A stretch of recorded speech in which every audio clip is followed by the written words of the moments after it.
Kejadian 2 ayat yang ke-8. Ini adalah cara Tuhan untuk mempertahankan komitmen itu. Keserupaan tadi dalamnya ada komitmen. Dia sudah berikan itu. Kemampuan kita untuk taat, untuk tunduk, untuk mengikatkan diri kepada Tuhan. Untuk tidak lagi diperintah oleh kerajaan kegelapan. Itu ada Kejadian pasal 2 ayat 8. Selanjutnya Tuhan Allah membuat taman di Eden. Di sebelah timur. Disitulah ditempatkannya manusia yang dibentuknya itu. Ini dia. Tuhan memberikan cara kepada manusia, kepada kita, untuk mempertahankan komitmen kepada Sang Raja. Apa itu? Tinggal di Eden. Pelan-pelan, pelan-pelan. Manusia pertama Tuhan taruh di Eden. Eden ini, ada tuh saya tulis di situ. Ada 5 poin kalau kita bicara hadirat Tuhan, Eden. Nah, sebelum ke sini saya mesti ingatkan kita. Manusia pertama Adam itu berasal dari Allah langsung. Tubuhnya dari tanah, rohnya dari Allah. Dia berasal dari Allah langsung. Kita diciptakan dari debu tanah, unsur bumi. Adamah itu artinya tanah merah. Jadi kalau dengar kata Adam, kalau bahasa Ibrani itu Adamah, itu tanah merah. Itu nama manusia kita itu. Tetapi di satu sisi, Tuhan juga menghembuskan nafasnya, nefes bahasa Ibraninya. Nafas kehidupan. Jadi manusia pertama, dia punya 2 unsur dalam hidupnya. Dari tanah dan dari Allah. Artinya apa? Kita manusia tinggal di bumi. Tetapi satu sisi, kita juga adalah manusia roh. Tanpa Tuhan kita mati. Mempertahankan komitmen, keserupaan yang dia sudah beri. Upaya kita bermitra dengan Tuhan.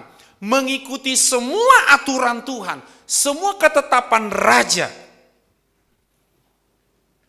Manusia ditaruh di Taman Eden. Eden artinya spot, pusat hadirat Tuhan. Yang kedua, Eden artinya momen, waktu Tuhan hadir. Yang ketiga, Eden artinya presence, pribadi Allah yang hadir. Yang keempat, pintu yang terbuka. Yang kelima, tempat yang menyenangkan. Kalau ada orang ngaku-ngaku setia sama Tuhan, tapi nggak suka hadirat Tuhan, saya nggak yakin dia sungguh-sungguh suka hadirat Tuhan. Saya nggak yakin dia orang Kristen beneran. Saya nggak yakin dia anak Allah.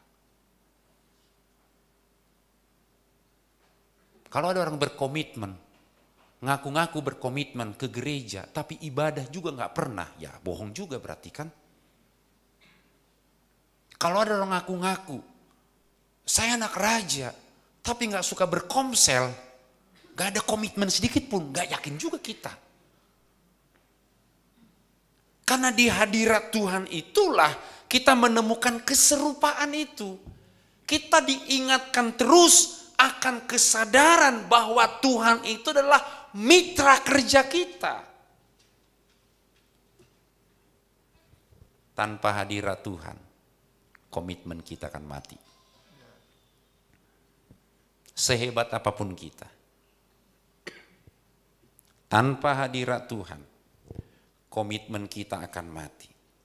Jadi hadirat Tuhan adalah lingkungan terbaik untuk kita semua. Gak ada yang lain. Eden, lingkungan yang terbaik untuk Adam pada masa itu. Karena di hadirat Tuhanlah Tuhan menyatakan isi hatinya. Apa-apa saja yang akan kita lakukan untuk ekspansi, untuk mensejahterakan bumi melalui kehidupan kita. Pernah dengar istilah eklesia kan? Eklesia itu istilah perjanjian baru. Untuk seorang duta besar, untuk seorang dewan kota.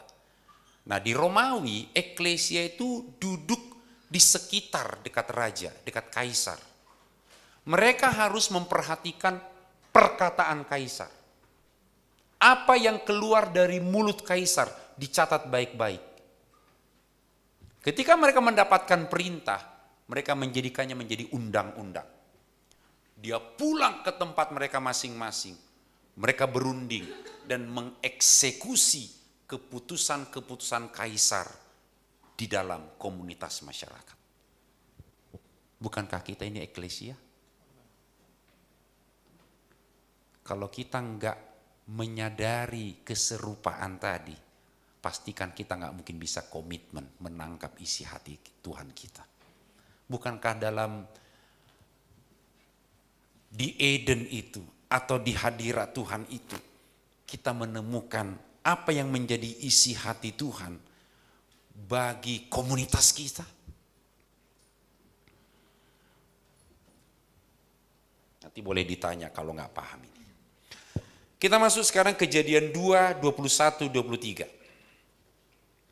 Lalu Tuhan Allah membuat manusia itu tidur nyenyak. Ketika ia tidur, Tuhan Allah mengambil salah satu rusuk daripadanya, lalu menutup tempat itu dengan daging. Dan dari rusuk yang diambil Tuhan Allah dari manusia itu, dibangunnyalah seorang perempuan, lalu dibawanya kepada manusia itu. Lalu berkatalah manusia itu, inilah dia, tulang dari tulangku dan daging dari dagingku. Ia akan dinamai perempuan, sebab ia diambil dari laki-laki. Sebab itu seorang laki-laki akan meninggalkan ayahnya dan ibunya, dan bersatu dengan istrinya, sehingga keduanya menjadi satu daging. Mereka keduanya telanjang, manusia dan istrinya itu, tetapi mereka tidak merasa malu. Di Eden juga Tuhan memberikan penolong yang sepadan bagi Adam. Kalau tadi Adam berasal dari Allah sendiri, maka perempuan diciptakan dari rusuk atau sumber laki-laki. Ada nggak makna yang penting di sini? Ada. Perempuan belajar komitmen kepada Tuhan dari siapa? Dari suaminya. Hai bapak-bapak, mari kita bertobat ya. Karena cerminan sang bapak itu adalah kita laki-laki. Istri kita belajar dari kita, belajar komitmen kepada Tuhan. Yang mendapatkan keserupaan itu pertama, laki-laki. Yang mendapatkan kemampuan untuk komitmen kepada mitra utama, yaitu raja kita, adalah laki-laki. Ketika ketika Hawa diciptakan dari Adam, diambil dari rusuk. Artinya, ini penting. Seharusnya, sebenarnya di rumah, perempuan-perempuan, istri, belajar komitmen dari suaminya. Mari kita para suami menjadi pemimpin untuk mengajar istri berkomitmen kepada Allah. Tapi kan kenyataan kebalikannya sekarang ya. Istri-istri yang lebih suka di hadirat Tuhan dibanding bapak-bapak. Itu kenyataan memang. Idealnya firman Allah mengajar itu. Ya. Jadi ketika manusia tidur nyenyak, Tuhan mengambil salah satu rusuk. Dia membangun perempuan dan dia bawa kepada manusia itu. Ini pesan kepada kita yang belum menikah. Kebutuhan utama seorang laki-laki yang sebelum menikah, hadirat Tuhan. Kalau dia sudah penuh hadirat Tuhan, Tuhan kasih kemampuan untuk berkuasa, mengelola taman.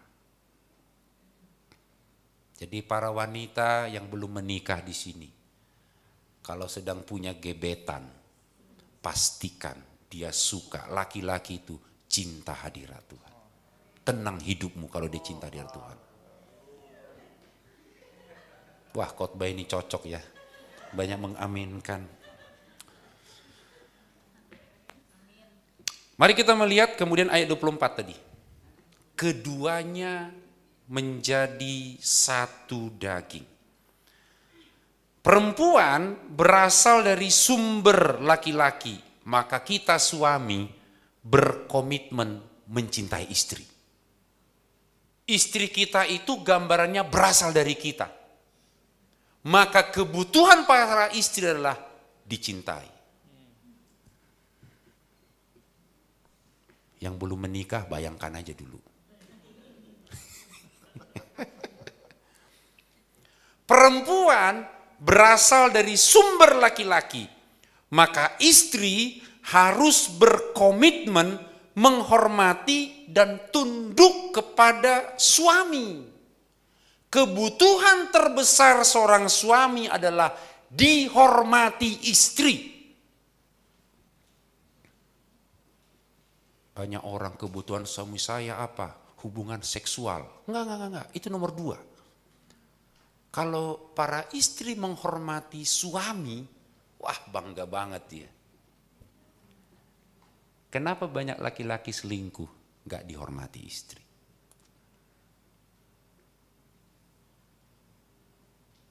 Kok kalian lihat saya aneh? Itu ya, jadi kita sekarang diajarkan komitmen kepada pasangan nih jadinya. Yang pertama tadi Adam berkomitmen kepada Tuhan menjadi mitra utama. Karena kalau Adam gak berkomitmen, dia memberontak sama Tuhan. Raja itu tegas, ya, tidak, itu hukumnya bagi Adam. Karena konsep pertama yang Tuhan tawarkan bagi Adam, sebuah kerajaan. Raja itu perkataannya perintah gitu. Kalau kita nggak komit, kita nggak setuju sama Tuhan Raja, matilah kita. Ujungnya nanti kan pasal 3 kita berdosa. Melawan Tuhan.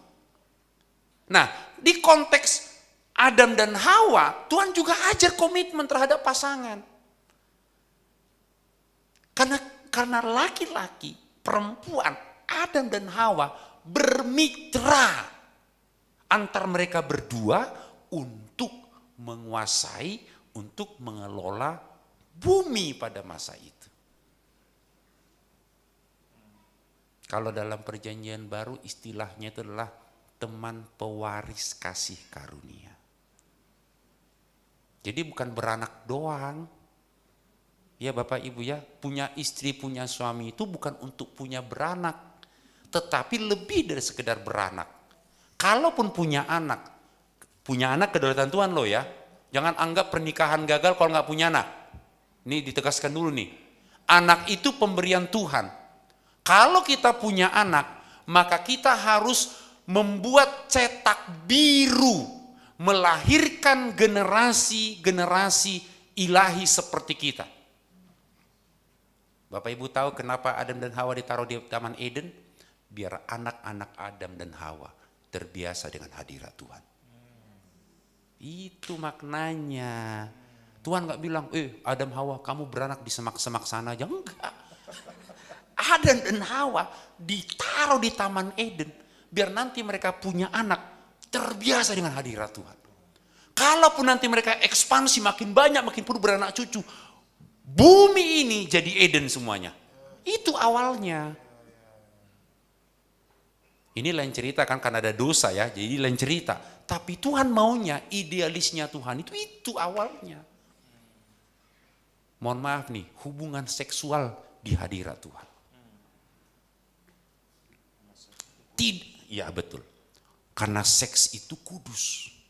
Itu artinya kalau kita belajar konteks ini, tidak ada kamus perselingkuhan di hadirat Tuhan. Gak ada. Gak ada perzinahan. Gak ada perbuatan seksual yang menyimpang di situ. Gak ada. Itu idealisnya Tuhan, idealismenya Tuhan. Jadi kalau bicara komitmen pernikahan, Tuhan mau itu konteksnya, lingkungannya mestinya Eden. Gak ada yang lain. Jadi kalau Bapak kita Pak Roni selalu ngomong, kalau kamu ingin merasakan sorga, menikahlah. Itu betul. Kalau menikahnya dalam konteks lingkungan Eden. Kalau kita menjalani pernikahan bukan di Eden, hasilnya apa? Neraka.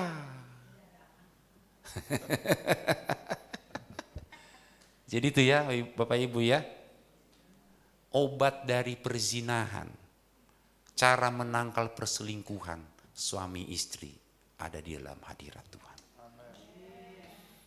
Kita para istri, kalau kita yakin suami kita takut akan Tuhan, komitmen dalam pernikahan, nggak usah cek-cek lagi tuh WA-nya dia. Terus kita, kamu di mana ini? Siapa ini? Nggak usah. Periksa, kamu di mana? Gitu. Nggak usah. Karena kalau dia salah sedikit pun, Roh Kudus bicara sama kita. Roh Kudus bisa tegur dia. Jadi kalau ada orang insecure dengan pernikahannya, jangan-jangan bukan di Eden dia, di padang gurun. Padang gurun belantara. Ayat 25. Ini bicara komitmen pernikahan ya. Karena tadi komitmen dengan Tuhan itu Adam. Mereka keduanya telanjang. Ada dua frase di situ. Keduanya telanjang dan kemudian yang warna berikutnya tidak merasa malu. Apa maknanya? Mesti telanjang itu dalam bahasa Ibrani itu arome. Aurome. Aurome itu artinya terbuka. Aurome itu artinya terbuka, punya rasa miskin di hadapan Allah. Dia puas dengan keserupaan dengan Allah dan tidak perlu berhiaskan keduniawian. Itu artinya telanjang. Saya ulang. Telanjang artinya aurome, itu kata sifat. Kata sifat di sini adalah dia terbuka, punya rasa miskin. Kalau Matius pasal 5 ayat yang ketiga, miskin di hadapan Allah. Dia puas dengan keserupaan dengan Allah itu. Dia nggak perlu lagi untuk berhiaskan keduniawian. Itu telanjang.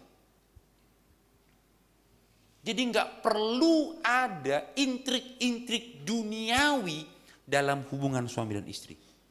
Cukup hadirat Tuhan saja. Itu telanjang. Ya, kalau kita hubungkan tadi dengan keserupaan itu, ya dia representasi Tuhan dan ada kualitas-kualitas ilahi dalam diri pasangan kita. Itu sudah cukup.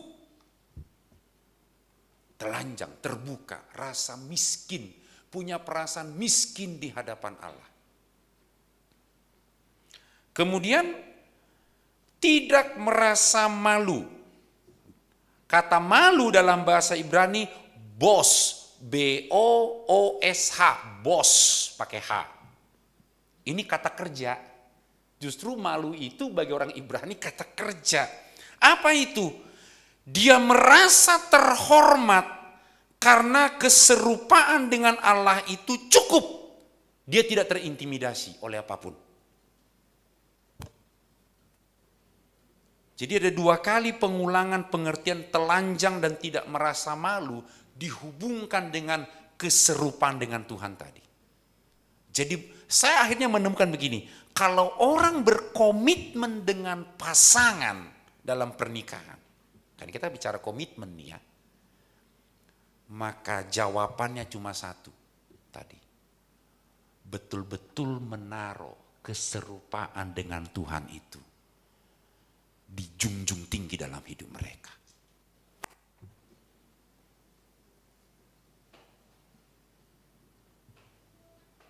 Jadi tidak perlu operasi plastik.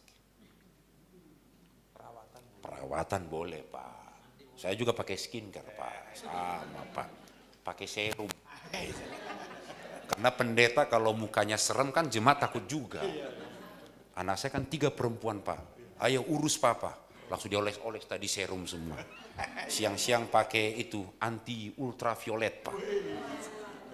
Boleh kok kita ngurus badan kita. Diet, pakai baju yang pas, jangan kedodoran juga gitu ya. Jadi si gale-gale kita orang Batak bilang gitu kan. Tapi kalau ada orang biar menarik hati suami, istri, oplas dan segala macam, itu Alkitab nggak ajarkan. Kecuali kita lahirnya ada yang nggak sempurna ya, beda cerita.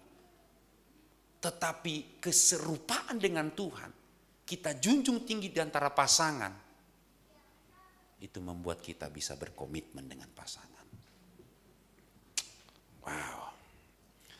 Jadi ingat, posisi penciptaan perempuan dari rusuk laki-laki itu ada di Eden, kita sudah jelaskan.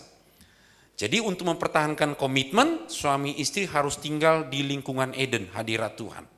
Nah, perempuan pertama kan kita sebut dengan istilah Hawa, dalam bahasa Ibrani Chavah, C-H-A-V-A-H, Chavah, artinya hidup, memberi kehidupan atau bernafas. Jadi perempuan itu, hai bapak-bapak, suami-suami ada di samping kita, dialah pemberi kehidupan di rumah kita. Makanya pria nggak bisa hidup tanpa wanita. Iya Pak. Kalau ada pria-pria kehilangan istrinya, menikah lagi dia. Rata-rata. Tapi kalau istri kehilangan suami, dia bisa bertahan. Karena dia punya kehidupan Pak. Sudah punya kehidupan. Iya Pak. Itu definisi istilah Hawa tadi. Jadi di Alkitab, di awal kita buka Alkitab sudah ada komitmen pernikahan. Jadi komitmenlah dengan pasangan kita. Jangan tukar tambah ya. Kalau kita berpisah karena kematian atau maut, ya boleh menikah. Kan sudah selesai gitu kan. Boleh menikah, tapi kalau masih ada, masih hidup, ya jangan, setialah dalam pernikahan kita. Kejadian 3:15 sekarang. Aku akan mengadakan permusuhan antara engkau dan perempuan ini, antara keturunanmu dan keturunannya. Keturunannya akan meremukkan kepalamu dan engkau akan meremutkan tumitnya. Nah, di pasal 3 kita menemukan pemberontakan kepada sang raja.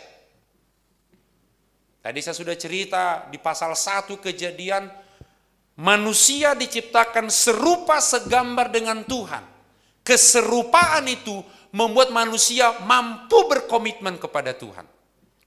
Karena kalau tidak berkomitmen, Allah itu raja, perkataan adalah perintah. Kalau manusia tidak tunduk, tidak taat kepada raja, menjadi musuh Allah dia itu. Kemudian pasal 3, kita membaca di sini, ini kesimpulannya saja di pasal 3 saya bacakan ayat itu. Ya. Ketika manusia jatuh ke dalam dosa, pemberontakan kepada sang raja membuat komitmen kita kepada Tuhan itu hilang. Membuat komitmen kita kepada pasangan itu hilang. Pemberontakan kepada raja mengakibatkan kita kehilangan kerajaan. Kita kehilangan radah tadi, berkuasa. Kita kehilangan keserupaan tadi. Makanya banyak orang gak suka hadirat Tuhan kan? Kenapa? Dosa. Apalagi kalau ada orang nyimpan dosa, nyimpan bangkai dalam hidupnya, nyimpan celah. Percayalah, kalau dia doa dia paling gak mau. Enggak lah. Minggu depan aja, saya sibuk. Jadi kadang-kala orang punya alasan, saya sibuk, banyak kerjaan, bukan itu problemnya. Dia nyimpan dosa.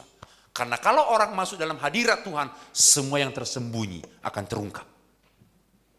Karena hadirat Tuhan itu melambangkan kerajaan terang. Lihat aja bapak-bapak berselingkuh, suruh doa, mau nggak? Nggak mau dia.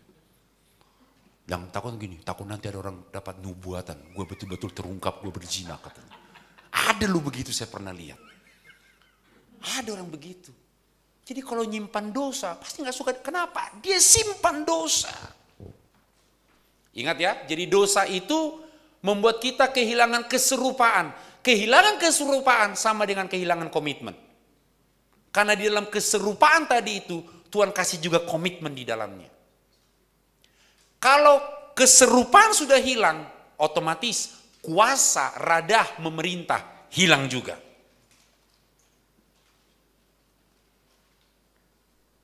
Sampai sini Bapak Ibu ngerti ya, tolong manggut-manggut kalau ngerti. Kalau enggak saya ulang dari awal. Jadi pemberontakan Adam dan Hawa membuat mereka kehilangan kerajaan, kehilangan otoritas. Saya pakai istilah yang rada aneh nih. Mereka enggak kehilangan sorga. Mereka enggak kehilangan agama. Karena sorga itu tempat tinggal Allah. Agama itu belum ada pada masa itu. Jadi kita itu enggak disuruh Tuhan beragama. Kita disuruh Tuhan memiliki keserupaan dengan Dia. Itu yang hilang.